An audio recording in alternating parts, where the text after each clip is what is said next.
Hi, my name is Skylar Mishad, and I want to talk about the heart-brain connection, the ways that we can strengthen the heart-brain connection, and what this connection can do for us. One of the best ways we currently know of to strengthen this connection is through mind-body modalities, or mind-body practices. There are many forms of mind-body modalities, and their history spans across the ages. A mind-body practice is any health practice that combines mental focus, controlled breathing, and body movements to help relax the body and mind, meditation being one of the most common forms, although it exists in many. Scientists, philosophers, and even monks have for millennia been interested in the energy that we as humans can intrinsically feel radiating out from ourselves and others. Yet this research is rarely funded, peer-reviewed, or taken seriously. Yet the implications of the minute physiological changes that meditation can induce is proof that we have far more control over our physical and mental state than we know. And although these ideas have been pondered for thousands of years, they were not introduced in an official research capacity until 1971 in a study on Tibetan monks. This research concluded that these monks could lower their body temperature and respiration rates and enter a wakeful hypometabolic physiological state at will. This was recorded by medical science in the case of the 16th Karmapa Rangjung Dorje, who died in Chicago Hospital in 1981. During these studies, there were fantastical reports of rainbow lights noticed around the monks.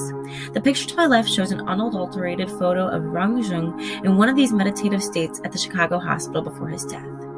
Rangjung was studied for weeks after time of death, wherein they observed that his body did not display signs of rigor mortis. His body did not even slump over.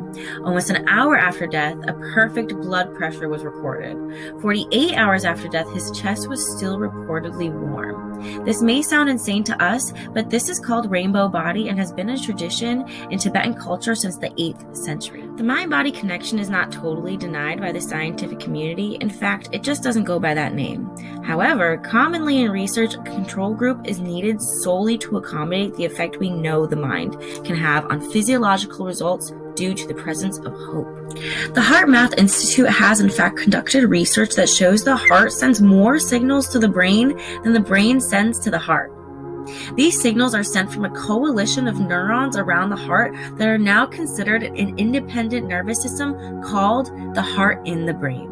These signals are transmitted to the amygdala, the emotional processing center, and the thalamus, which syncs our cortical functions, motor, sensory, and visual functions, and it affects the higher brain centers that are responsible for clarity of thought and decision-making. We know that at a bare minimum, meditation can be used to help manage stress for an individual, but on a larger level could lead to a more peaceful world. If monks can manifest into rainbow lights, then imagine what we could do with even just a few minutes a day. It really can be that easy. Just take any spare moment you can find and turn your focus inward to your heart. Feel the beat of your heart, the flow of your breath, and clear your mind. Regular practice of meditation can train the mind to always be able to focus solely on what we want to think about. Imagine that. Then we would easily be able to control our stress responses when they are not productive, at least to the best of our ability. This is the true superpower of mind-body modalities.